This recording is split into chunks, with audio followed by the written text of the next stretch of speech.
return on investment. When somebody, or for example, when you invest money in any place or anything, you do it with the intention that you will get some return which is more than what you have invested. And this is return on investment as a concept. आपका पैसा लगाया हुआ, supposing you put some money in share market, you have put that money in share market with the hope that जितना लगाया है उससे plus होके आएगा, but sometimes जितना लगाया है उससे नेगेटिव होके भी आता है. Supposing you have put in 10,000 rupees and you were expecting that there will be 1,000 rupees growth, so you will get 11,000. But there could be a situation where 1,000 has become loss and you will only get 9,000 rupees, right? So ROI normally share market की तरह आज लगाया अगले महीने निकाल लिया वैसे नहीं करते. Return on investment is actually calculated on 12-month basis, on annual basis. So ROI का फर्स्ट कॉन्सेप्ट या फंडा है that ROI is calculated on A yearly basis. 1. Number 2, ROI is always done on the net earning or on the net profit and not gross. Net profit earned in a year divided by money invested. यहां पे money invested को I would say original investment. Original investment. Alright? Why I'm saying original investment is because जब आप पहली बार पैसे लगाते हो उसी पैसे को रोटेट करके आप अपने पैसे बढ़ाते हो, and therefore I am calling it as original investment. ना कि बार बार आप इन्वेस्टमेंट में और पैसे डाले जा रहे हो. That's not investment for the calculation पर से. The original investment is basically one time money that you have put in the business, and basis that investment you are trying to understand कि मैंने इतना लगाया था और मुझे रिटर्न कितना आ रहा है. So net profit in a year divided by original investment into 100. आप इस बात को याद रखना. I will explain you what I intend by saying this.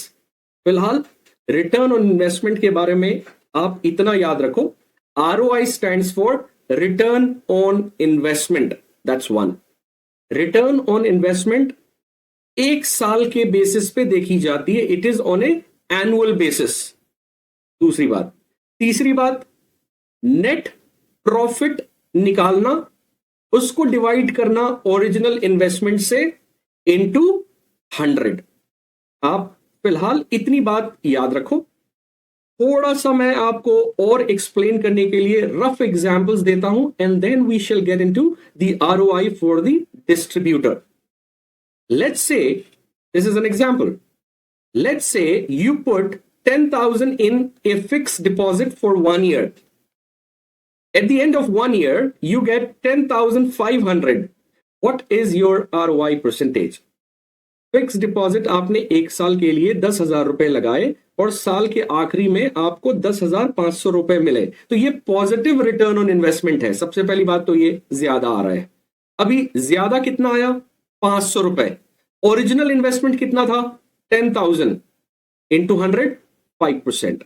आप ध्यान देना, जो मैंने आपको पिछली स्लाइड में बताया था, ये क्या है? नेट. इससे कोई और पैसे कहीं और कम होंगे? किसी और को देने हैं? नहीं.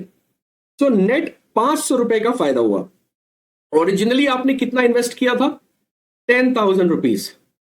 सो आपको 500 डिवाइडेड बाय 10,000 रुपीज इंटू 100 करना है. सिंपल. और आपको आरओआई आ जाएगी 5% की. बड़ा ही सिंपल था एग्जाम्पल. दूसरा एग्जाम्पल देखते हैं. You have bought shares in ABC limited for 10,000. 10,000 रुपए आपने एबीसी शेयर्स में लगाए हैं. The share at the end of the year, अगर आप देखो, अच्छा यहां देखो 6 महीने का एक फिगर है, 1 साल का एक फिगर है और 2 साल का एक फिगर है.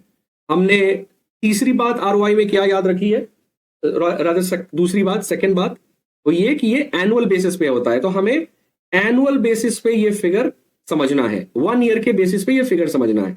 यानी कि अगर 6 महीने में 10,000 का पैसा 9,900 हो गया, इन दैट केस आपका क्या हुआ, 100 रुपए का नुकसान हो गया। लेकिन ये 100 रुपए का नुकसान 6 महीने में हुआ है। As I told you, 6 months is not for ROI calculation. 1 year is for ROI calculation. So on 6 months, if we see, it is 100 rupees as degrowth, 100 rupees as loss. Therefore, the loss percentage on 6 months is 1%, -1. So on annualized, which is 2 times 6 months, 2 times is equal to 1 year. So on 2 times, you are actually making a loss of -2. तो 2% का नुकसान है साल पे, अगर 6 महीने में आपका 100 रुपया नुकसान हुआ। Likewise if you see on 1 year, you are getting 11,000 rupees on your investment of 10,000.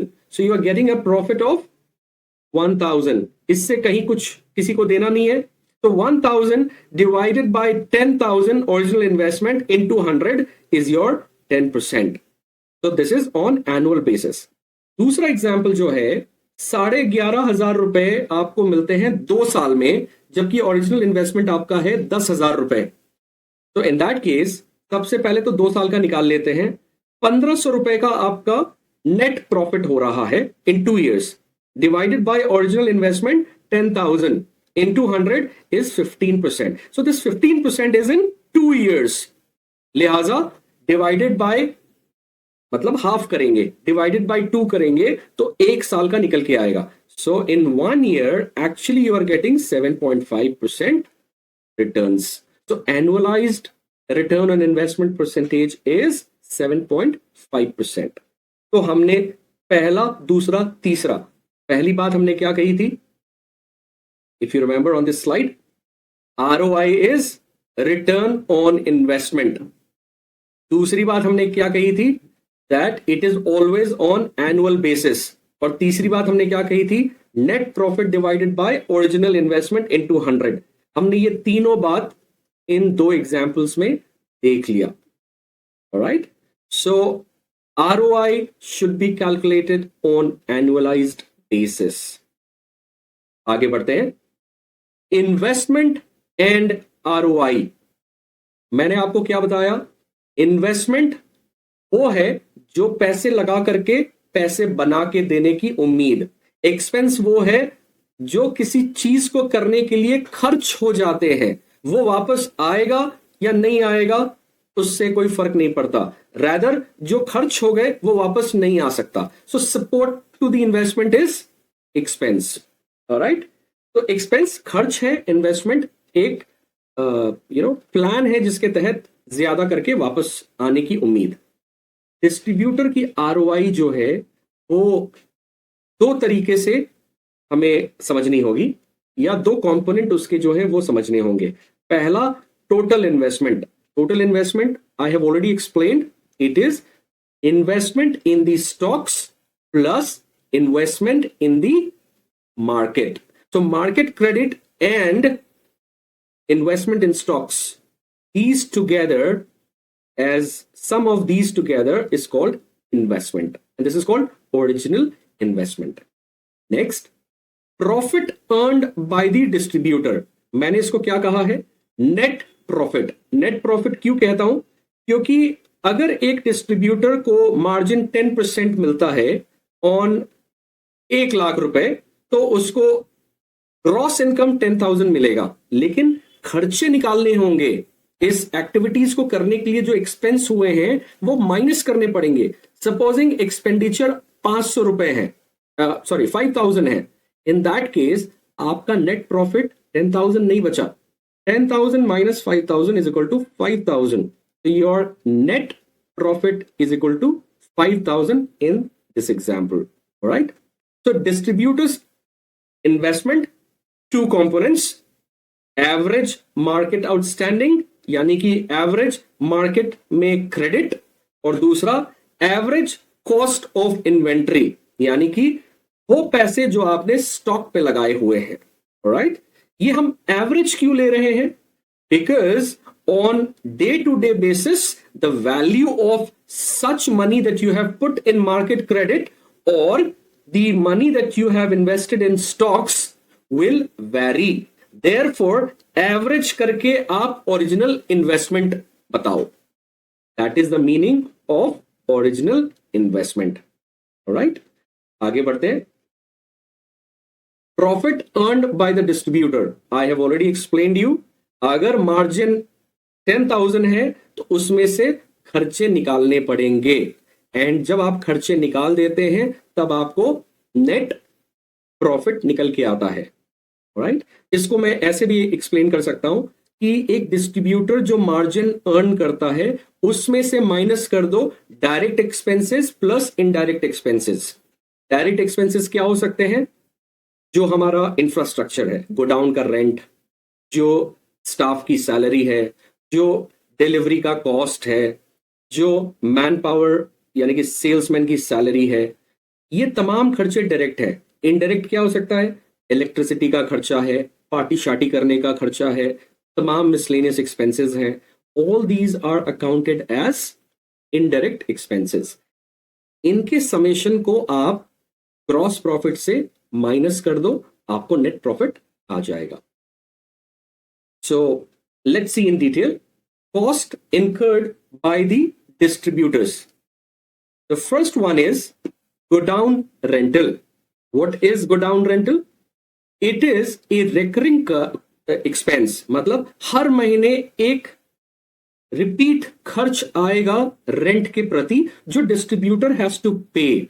So the godown may be rented or owned by the distributor, but a certain amount on a monthly basis has to be accounted towards the monthly rental for godown.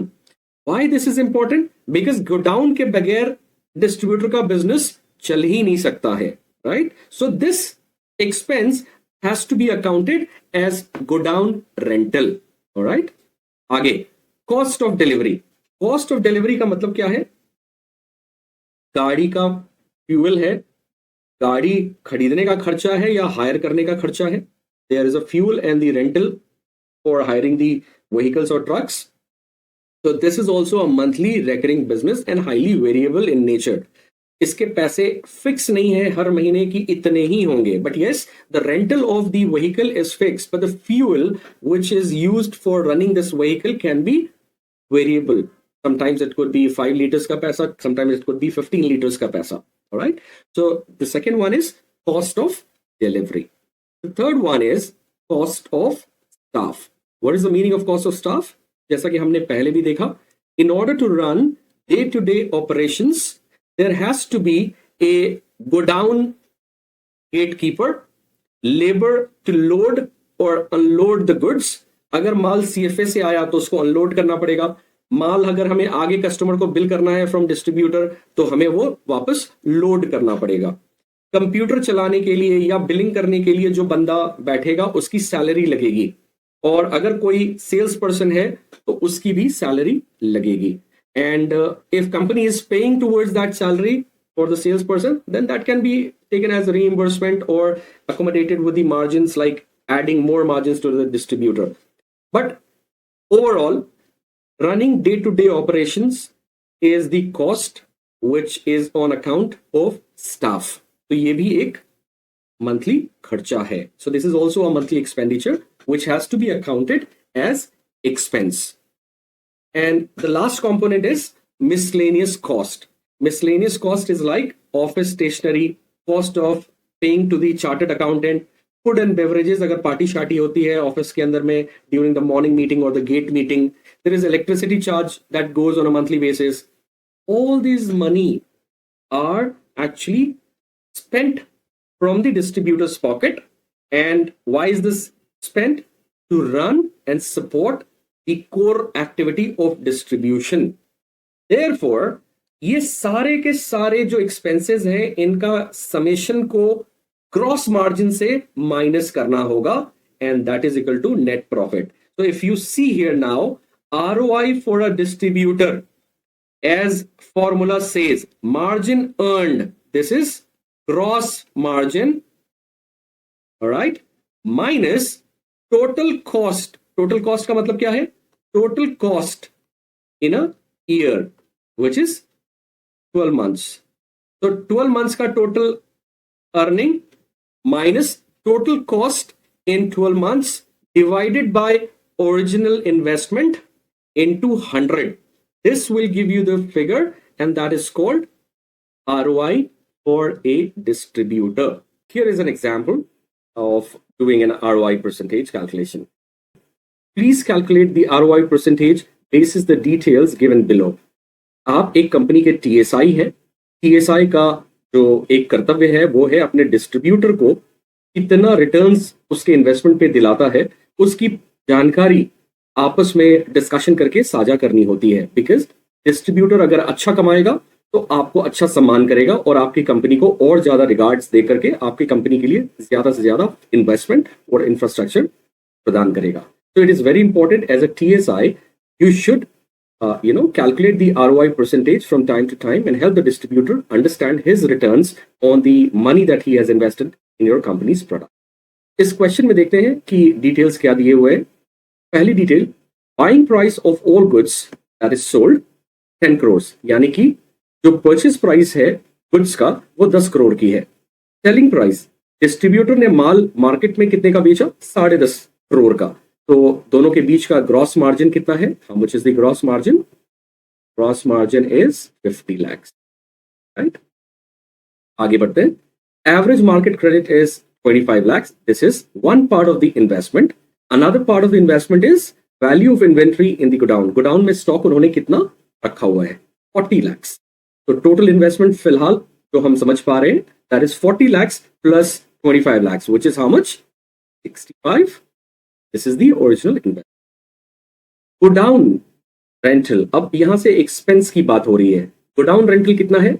1 lakh रुपया पर महीना, विच amounts 12 lakh रुपए पूरे साल का, right. तो this is 12 lakhs per annum.